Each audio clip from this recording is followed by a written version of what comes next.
Hello everyone, আসসালামু আলাইকুম। আশা করি সবাই ভালো আছেন। আমি এখন আছি ঢাকার সদরঘাটের নবাববাড়ি, যেটা আপনারা সবাই আহসান মঞ্জিল নামে চেনেন। এটা হলো প্রথম কক্ষ। এখানে সব সলিমুল্লাহদের ফ্যামিলির ছবি আছে, এমনকি রবীন্দ্রনাথ ঠাকুর, আমাদের জাতীয় কবি কাজী নজরুল ইসলামের ছবি আছে। আর এখানে দেখতে পাচ্ছেন বিভিন্ন যুদ্ধের জিনিস আছে। আহসান মঞ্জিলের বিভিন্ন রকমের পুরনো 500-600 বছরের জিনিসপত্র। এটি একটি কক্ষ। এখানে 64টি চেয়ার আছে, যেখানে নবাব পরিবারের সদস্যরা এখানে একসাথে বসে ডিনার করতেন রাতে। এখানে দেখতে পাচ্ছেন হাতির একটি অংশ, যেটা তারা নবাব পরিবারে সাজিয়ে রাখা হয়েছে।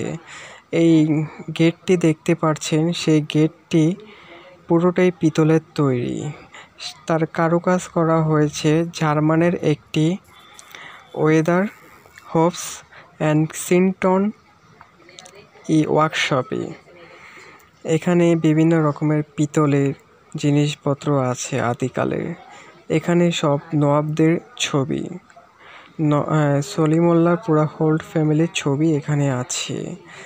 এখানে বিভিন্ন রকমের থালা বাসন, আসবাবপত্র পুরনো।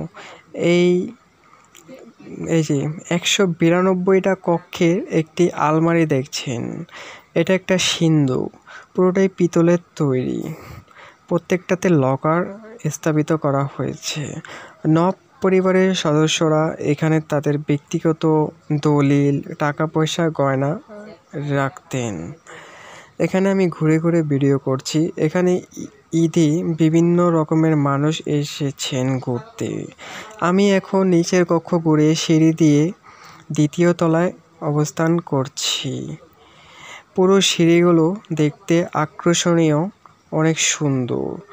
উঠে দেখি কক্ষতে নবাব পরিবারের 2য় জেনারেশনের ছবি। এগুলা তারা এক সময়ে রাজ করে বেড়াতেন আহসান মঞ্জিলে।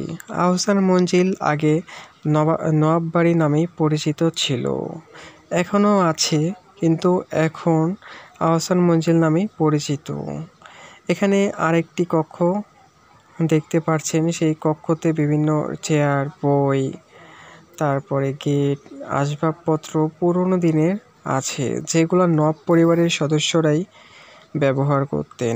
এরপরে আর কোনো, তারা মারা যাওয়ার পরে আর কোনো সদস্যরা এগুলো ব্যবহার করেননি। এখানে দেখছেন ড্রয়িং রুম, যেটা নবাব সলিমুল্লাহ ইউজ করতেন। এই ড্রয়িং রুমে তাদের যুদ্ধের আগে সবাই আলাপ আলোচনা করতেন অ্যান্ড চা আর কফি খেতেন। এই ড্রয়িং রুমের ভিতরে 127টি কক্ষ আছে, যে কক্ষগুলো বর্তমানে বন্ধ করে রেখেছে, কাউকে ঢুকতে দেয় না। আর এখানে দেখছেন যে রাজারা বসে আছে শোপিস, এগুলা রাজারা সাজিয়ে রাখতো, অনেক সুন্দর দেখতে।